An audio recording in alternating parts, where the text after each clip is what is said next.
আর বস্তায় দিচ্ছে সাদা মাছ তুমি বুঝছো না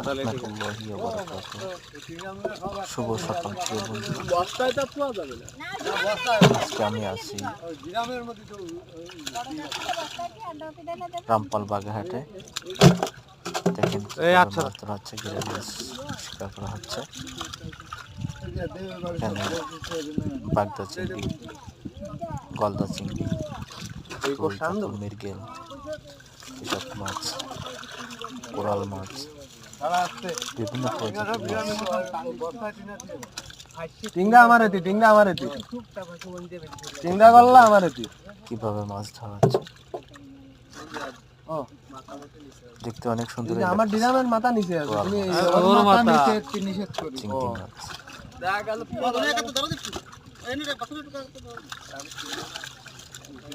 সবাই ভালো থাকবেন। আসসালামু আলাইকুম।